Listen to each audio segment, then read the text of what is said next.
আসসালামু আলাইকুম viewers, welcome to my another vlog. এই দেখো, আজকে আমি বাড়িতে এই দেখো কুড়ুল দিয়ে চলা ফাড়বো। চলা বলতে সেই দিন একটা গাছ কেটেছিলাম, আর স্কুল ছিল, আজ রবিবার, আজকে ছুটি আছে, ওই জন্যে আজকে বাড়িতে আছি। আজকে আমি এখানে বসে সেই গাছগুলো ফাড়বো। এই দেখো পেছনে, এই দেখো রোদ পড়ছে, ওখানে আছে, আমি দেখাচ্ছি তোমাদের, চলো। এই দেখো, এই দেখো, এগুলো এগুলো ফাড়বো, এগুলো সব ফাটতে হবে। দেখো, এগুলো এখন ফাটতে হবে। কি কত ভারী জানো, দেখি বিসমিল্লাহ বলে শুরু করি।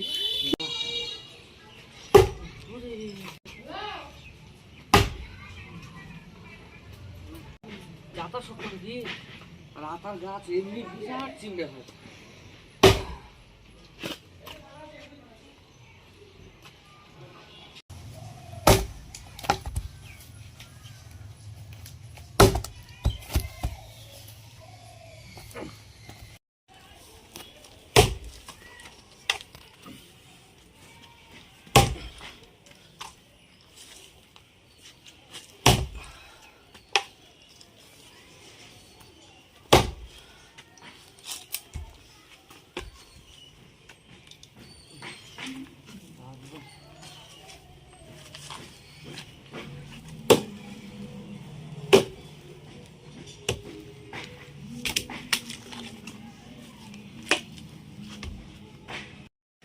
এখনো একটা ফাটতে পারলাম না, এখনো একটা অর্ধেক করতে পারলাম না।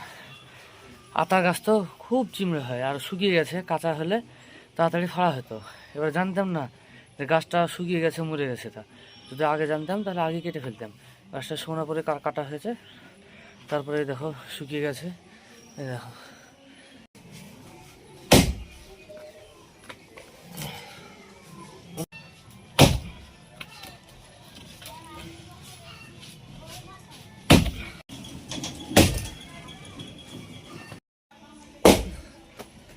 আর দুটো তিনটে যদি কম মারি তাহলে মনে হয়ে যাবে। দেখি হয়ে এসছে, হয়ে এসেছে, হয়ে এসেছে। দেখি, এই তো আলহামদুলিল্লাহ হয়ে এসেছে।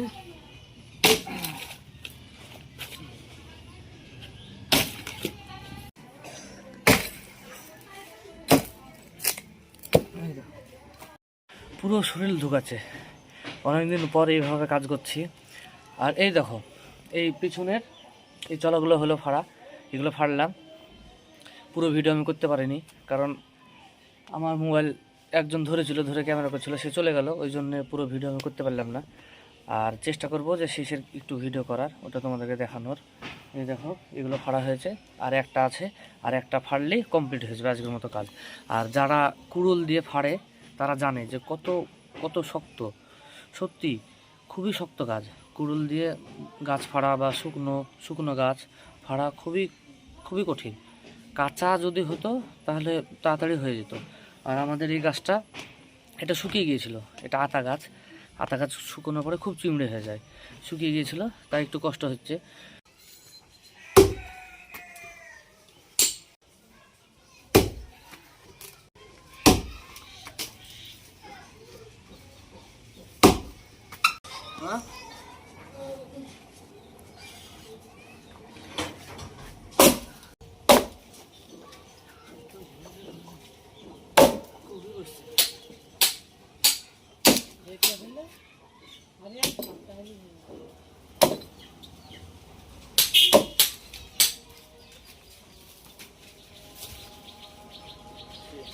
এখানে যতগুলো ছিল সব ফাড়া কমপ্লিট, সব শেষ হয়ে গেল ফাড়া। অনেক সময় লাগলো ফাড়তে, প্রায় 3-4 ঘন্টা সময় লেগে গেল।